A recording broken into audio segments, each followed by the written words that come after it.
Peppi's Pursuit by Sonia Rinaldi. A delightful and heartwarming story that opens the door to empathy and unseen intelligence. Peppi invites readers of all ages to reflect on the power of inner listening and the gentle wisdom hidden in every form of life. They say that, a long time ago, a farmer planted seeds on an empty ground. In time, after little drops of water fell onto the earth, life appeared. And because those vegetables were born from the same hand and from the same soil, they felt like a brotherhood within a larger community. It was the vegetable kingdom. Like every kingdom, this one had to have a king. Whom did they select? The Cabbage King. They had not only a king, but also a complete court, with the minister, Dr. Beet, the priest, Bean, the housekeeper, Mrs. Pumpkin, the chief of guardians, Sir Spinach, and the brainless messenger, Potato. But let's learn about the mess. It all started when, one day, Dr. Beet shared with the king some ideas he had in his head. He noted that the kingdom was composed of several families of vegetables, such as carrots, potatoes, peas, etc., and that each of them should have different ideas about everything. He thought it would be worthy to organize an information exchange among the families to enable a greater understanding among all. Since the Cabbage King was somewhat lacking his own ideas, this was a great gift for him to receive from Dr. Beet. He liked this business of uniting the leguminous families and decided to make the proposal on a public hill so he could be seen throughout the farm. He spoke loud and clear, and some vegetables stirred in approval. The king was about to depart, making a clever face, when a pepper asked, "But who will be the unifier of our community?" The king stopped and scratched his head. He hadn't thought of that. The king was so slow to think that if it were not for his minister, many times he would be in shame. The minister, as always, saved the king from embarrassment. "Let's hold an election. The brotherhood of our community will choose a representative, someone trusted by everyone. He or she will be elected the Great Unifier."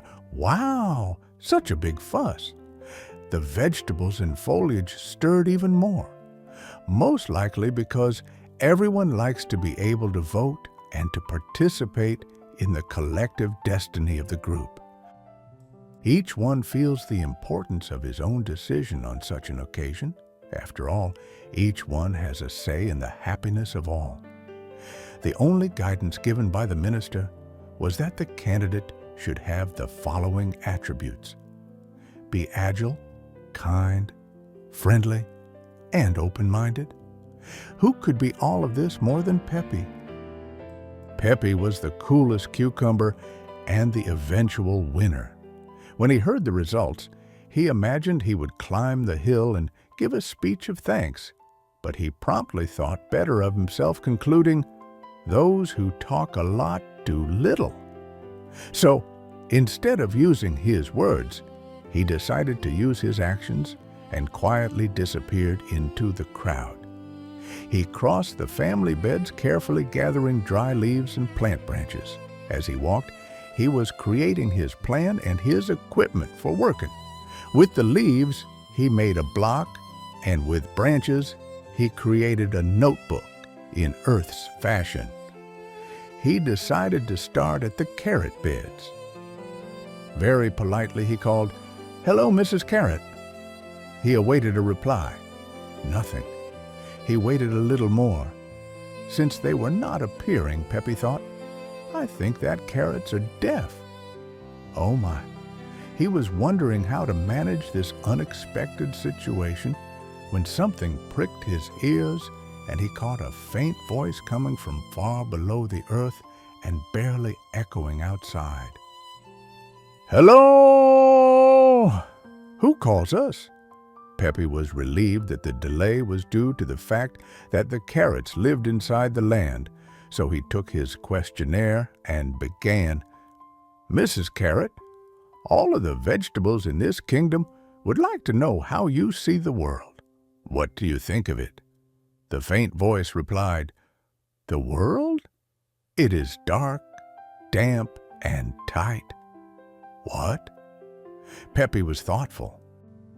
After a while, he understood that living compressed by the earth on all sides, certainly, for them, the world could only be seen in that way. He wrote down her response and continued, And what do you think you live for?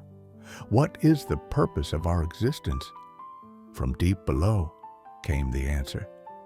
Well, we live only to vegetate. Peppi frowned in disapproval, but noting her response, thanked her and set out again. He walked in the direction of the lettuce family beds, took out the questionnaire, and asked, Mrs. Lettuce, how do you perceive the world? As the lettuces are a bit arrogant, one of them, with her nose up in the air, answered, The world is green and measures 1 meter in diameter. It is hot and cold. Wow! How much information!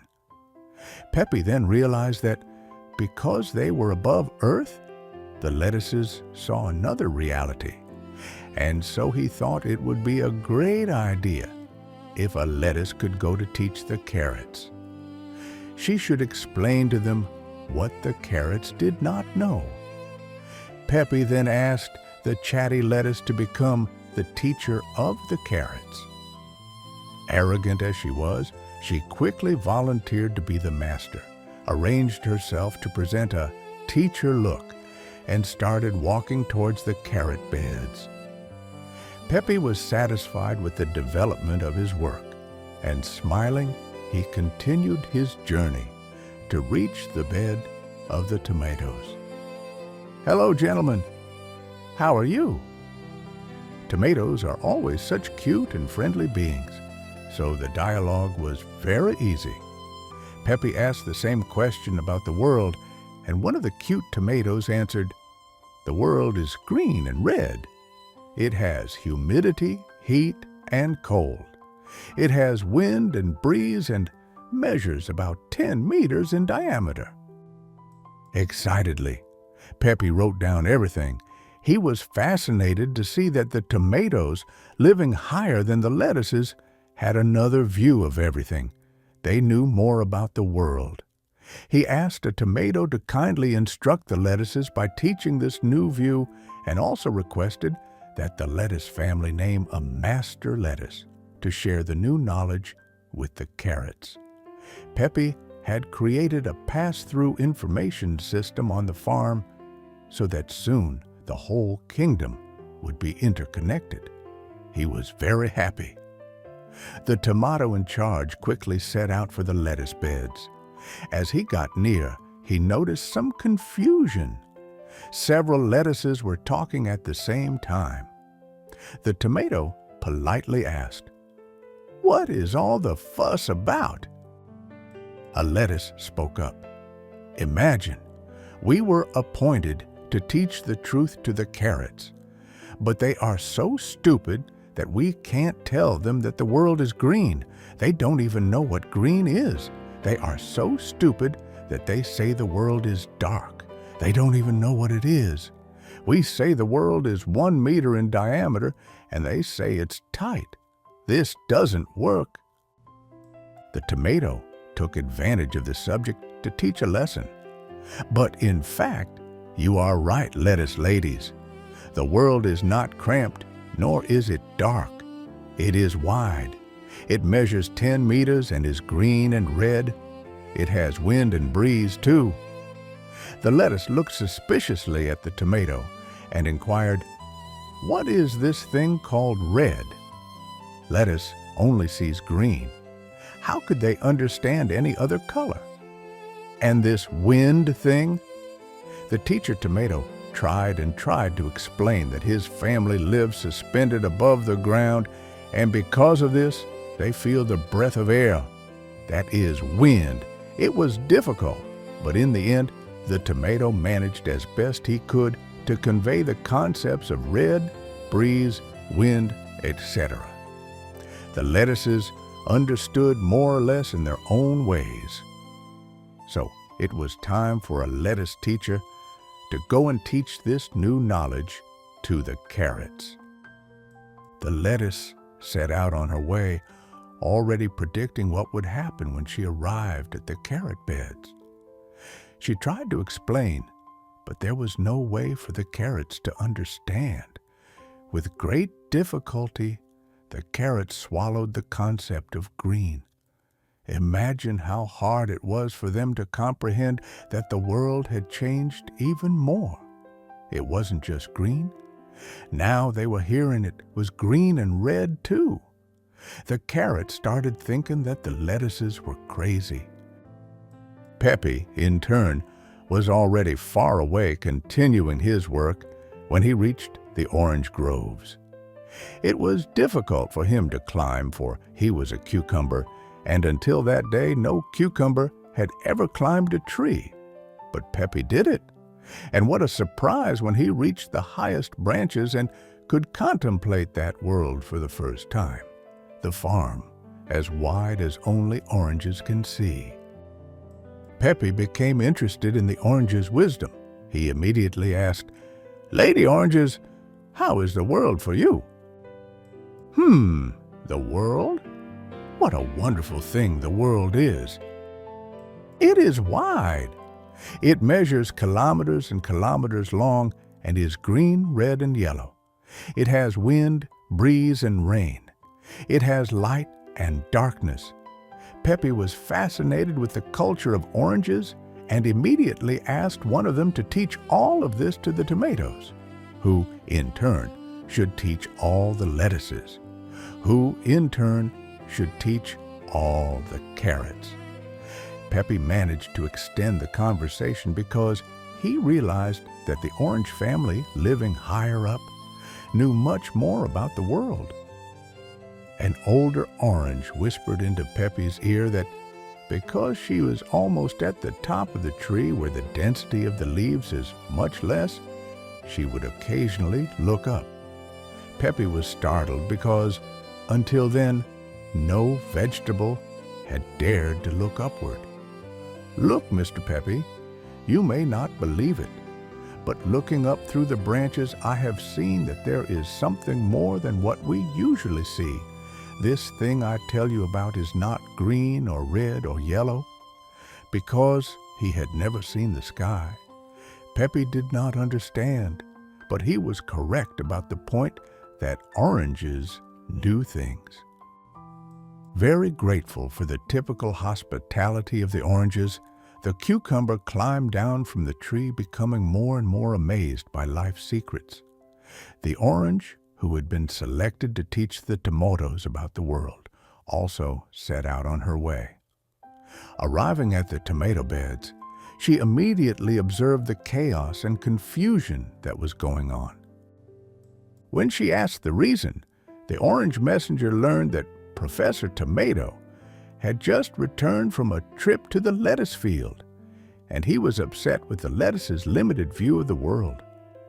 He was complaining to the other tomatoes that he had sacrificed his time to talk to the lettuces about the greatness of the world, only to learn that the lettuces believed the world only measured a few feet in size. The orange listened to the comments for a few minutes and then admitted that the view of the lettuces is very restricted. We all know, after all, that the world is kilometers and kilometers long, and that it has 3 colors, plus rain, wind, and breeze, light and darkness, and it was very difficult for the tomatoes to accept the possibility that the orange was telling the truth about the world. Everything calmed down, however, when the tomato teacher spoke to his peers. How can we be sure that our world is no more than what we see? Once the tomatoes understood more or less certain teachings, as for instance this thing of yellow, because tomatoes see only two colors, red and green, which are the colors of themselves, its representative decided to transmit this new information to the lettuces. These ones should then teach to the carrots. By now, the confusion was already total. The carrots were convinced that the lettuces were crazy. The lettuces assumed that the tomatoes were half crazy. Some of the tomatoes suspected that maybe the oranges were not totally crazy, but nobody was completely sure. Some supposed yes, some not.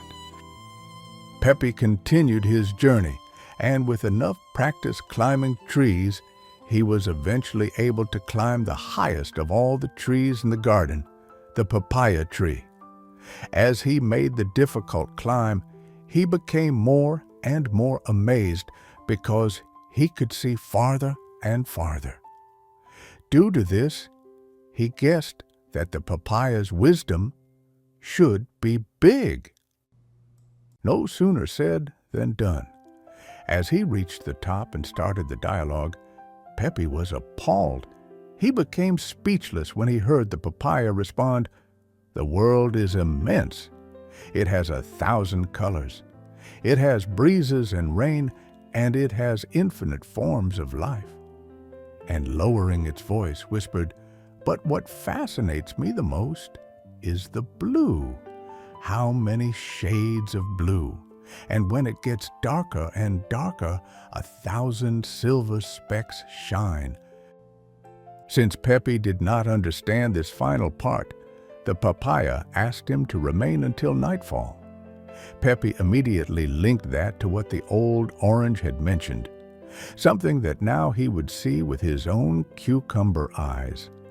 More than that, the papaya, realizing that Peppi was receptive to new ideas, confessed in his ears.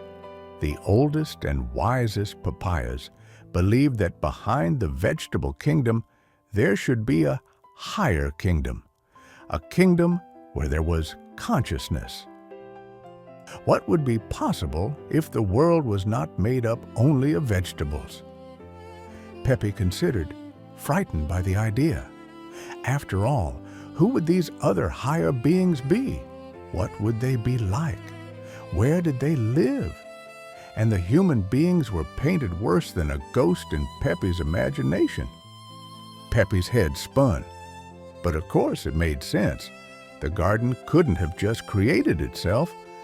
A creator must have created it. And the idea that it was not leguminous hands that had created their universe fascinated Peppi. So much so that he asked the papayas for accommodation because he saw that there was a lot to learn there. He did not fail to ask, of course, that a master papaya would teach classes for the oranges, who should then teach the tomatoes, who in turn should pass on the knowledge to the lettuces, and then, finally, the lettuces could inform the carrots. That's when the total confusion occurred. Nobody understood anybody. Each one spoke one thing. It became a general rebellion. Finally, each family decided to remain in their own understanding. That land of Babel became all divided. The dreamed unification resulted into a collection of separated beds. When poor Peppi learned of the failure of his work, he felt his heart sink. Only then he discovered that he had evolved somewhat from all that he had learned, that he was no longer just a simple cucumber, not a simple vegetable as before. Now he could feel. His heart felt somewhat painful, and he made a little water from his eyes. The papaya understood all of this. He also understood that everyone has a right moment to understand things, so he let the cucumber conclude for himself that there are many levels of understanding of reality and that each one must be respected. Author and illustration, Sonia Rinaldi. Translation and edition, Lisa Lenevsky.